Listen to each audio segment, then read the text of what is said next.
زمین کے اسفل میں ڈالا جائے گا۔ تو ان کے ساتھ جو تلوار سے قتل ہوئے نامختونوں کے درمیان پڑا رہے گا۔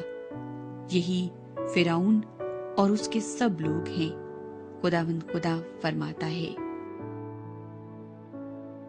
32واں باب شاہ مصر گھڑیال کے مشابہ ہے۔ 12ویں برس کے 12ویں مہینے کی پہلی تاریخ کو خداوند کا کلام مجھ پر نازل ہوا کہ اے آدم زاد، شاہ مصر فرعون پر نوحہ اٹھا اور اسے کہہ، تو قوموں کے درمیان جوان شیر ببر کی مانند تھا، اور تو دریاؤں کے گھڑیال سا ہے۔ تو اپنی نہروں میں سے ناگاہ نکل آتا ہے، اور تو نے اپنے پاؤں سے پانی کو تہو بالا کیا اور ان کی نہروں کو گدلا کر دیا۔ خداوند خدا یوں فرماتا ہے کہ میں امتوں کے انبوہ کے ساتھ تجھ پر اپنا جال ڈالوں گا، اور وہ تجھے میرے ہی جال میں باہر نکالیں گے۔ تب میں تجھے خشکی میں چھوڑ دوں گا اور کھلے میدان پر تجھے پھینکوں گا، اور ہوا کے سب پرندوں کو تجھ پر بٹھاؤں گا، اور تمام روئے زمین کے درندوں کو تجھ سے سیر کروں گا، اور تیرا گوشت پہاڑوں پر ڈالوں گا، اور وادیوں کو تیری بلندی سے بھر دوں گا۔ اور میں اس سرزمین کو جس کے پانی میں تو تیرتا تھا پہاڑوں تک تیرے لہو سے تر کروں گا، اور نہریں تجھ سے لبریز ہوں گی۔ اور جب میں تجھے نابود کروں گا تو آسمان کو تاریک اور اس کے ستاروں کو بے نور کروں گا۔ سورج کو بادل سے چھپاؤں گا اور چاند اپنی روشنی نہ دے گا، اور میں تمام نورانی اجرام فلک کو تجھ پر تاریک کروں گا، اور میری طرف سے تیری زمین پر تاریکی چھا جائے گی، خداوند خدا فرماتا ہے۔ اور جب میں تیری شکستہ حالی کی خبر کو قوموں کے درمیان ان ملکوں میں جن سے تو ناواقف ہے پہنچاؤں گا تو امتوں کا دل آزردہ کروں گا، بلکہ بہت سی امتوں کو تیرے حال سے حیران کروں گا، اور ان کے بادشاہ تیرے سبب سے سخت ترساں ہوں گے۔ جب میں ان کے سامنے اپنی تلوار چمکاؤں گا تو ان میں سے ہر ایک اپنی جان کی خاطر تیرے گرنے کے دن ہر دم تھر تھرائے گا، کیونکہ خداوند خدا یوں فرماتا ہے کہ شاہ بابل کی تلوار تجھ پر چلے گی۔ میں تیری جمعیت کو زبردستوں کی تلوار سے جو سب کے سب قوموں میں ہیبت ناک ہیں ہلاک کروں گا، اور وہ مصر کی شوکت کو موقوف اور اس کی تمام جمعیت کو نیست کریں گے۔ اور میں اس کے سب جانوروں کو آب کثیر کے پاس سے نابود کروں گا، اور آگے کو نہ انسان کے پاؤں سے گدلا کریں گے نہ حیوان کے سم۔ تب میں ان کا پانی صاف کر دوں گا، اور ان کی ندیاں روغن کی طرح جاری ہوں گی، خداوند خدا فرماتا ہے۔ جب میں ملک مصر کو ویران اور سنسان کروں گا اور وہ اپنی معموری سے خالی ہو جائے گا، جب میں اس کے تمام باشندوں کو ہلاک کروں گا، تب وہ جانیں گے کہ خداوند میں ہوں۔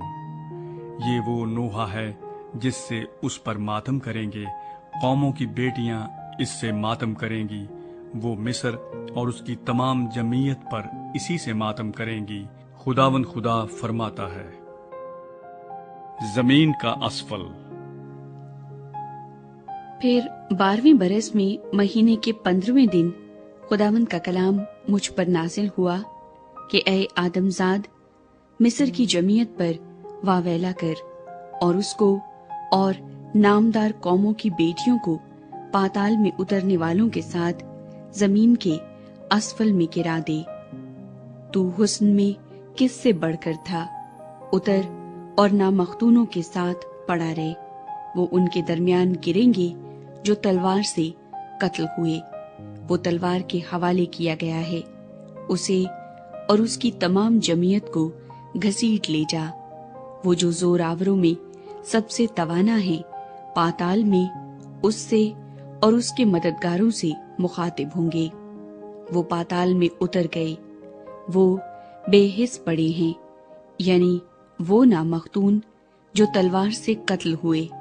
اسور اور اس کی تمام جمعیت وہاں ہیں، اس کی چاروں طرف ان کی قبریں ہیں، سب کے سب تلوار سے قتل ہوئے ہیں، جن کی قبریں پاتال کی تہ میں ہیں اور اس کی تمام جمعیت اس کی قبر کے گردا گرد ہے۔ سب کے سب تلوار سے قتل ہوئے جو زندوں کی زمین میں ہیبت کا باعث تھے۔ ایلام اور اس کی تمام گروہ جو اس کی قبر کے گردا گرد ہیں وہاں ہیں، سب کے سب تلوار سے قتل ہوئے ہیں۔ وہ زمین کے اسفل میں نامختون اتر گئے جو زندوں کی زمین میں ہیبت کا باعث تھے، اور انہوں نے پاتال میں اترنے والوں کے ساتھ خجالت اٹھائی ہے۔ انہوں نے اس کے لیے اور اس کی تمام گروہ کے لیے مقتولوں کے درمیان بستر لگایا ہے۔ اس کی قبریں اس کے گردا گرد ہیں، سب کے سب نامختون تلوار سے قتل ہوئے ہیں۔ وہ زندوں کی زمین میں ہیبت کا باعث تھے، اور انہوں نے پاتال میں اترنے والوں کے ساتھ رسوائی اٹھائی۔